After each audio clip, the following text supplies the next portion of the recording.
I'm Dr. Ben Newman. I've got, 25 and counting years of experience with coronaviruses, and I'm going to try to answer your questions.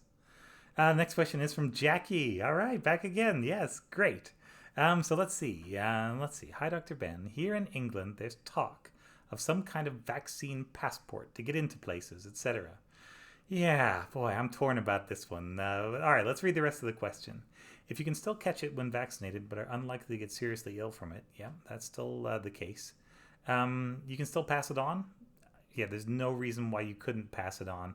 I haven't seen the study that shows how much you pass it on because what you've got is a very rare event. 90 some percent of people that get vaccinated with certain vaccines, like the mRNA ones, don't get the virus and don't pass it on. So you're looking for a tiny little sliver that was not protected by the first vaccine and then happened to be exposed enough and happened to catch it and then happened to have somebody else around them that was also not vaccinated that they could pass it on to. Yeah, that's a lot of ifs. That's a lot of it'll take a while to get enough data there, I think, to make any kind of reasonable, generalizable answer.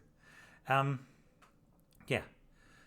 So the question ends. So vaccine passports are useless. Yeah, I think they have a use. So when I first heard about vaccine passports, I was very much against them because the idea that you could say, well, I'm vaccinated, therefore I can do whatever I want, that kind of stuck in my craw um, because being vaccinated is not a guarantee of immunity. It's just a guarantee that you were vaccinated, and people can also fake vaccination cards, especially when there are high stakes. Like, you can't get in, unless you have a good vaccine card. Boy, it'd be a shame if, somebody over there for £5 was willing to fill one out for you. Yeah. you know, which I do not advocate, but I bet somebody out there is eventually going to get caught doing it if they have not already.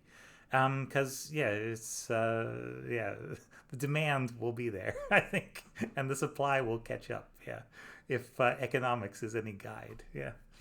But in terms of the larger sense, yeah, are they useless? Yeah, I think they're not a guarantee of anything, and so as a scientist, I would like it to be a guarantee. I would like a little beeping meter that tells you your exact antibody level and reactive T cell count at any particular moment.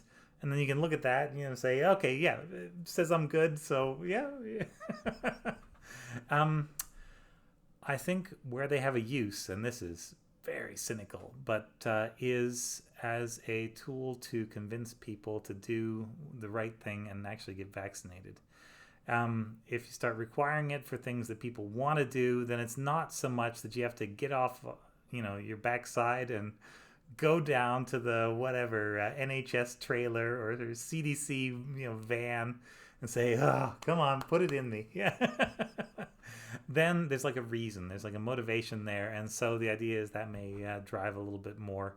I think we're going to do it, probably it's going to be voluntary at first, and then we're going to see incentives, and then I think eventually we're going to get up toward disincentives to not do it, which is something that happens later in the process, but very routinely in history. Yeah, if you're a big history fan.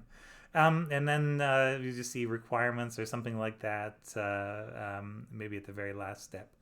But I think it would be better, and generally everybody is happier if they get to make the decision to go and do the right thing, which is getting vaccinated.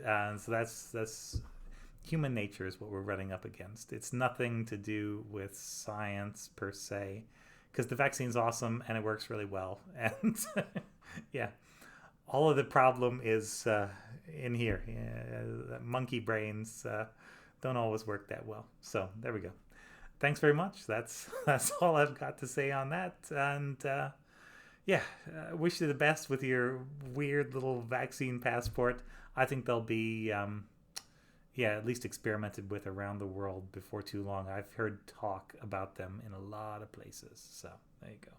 You're riding the wave, the leading edge here. Thanks very much. This has been Ask Dr. Ben.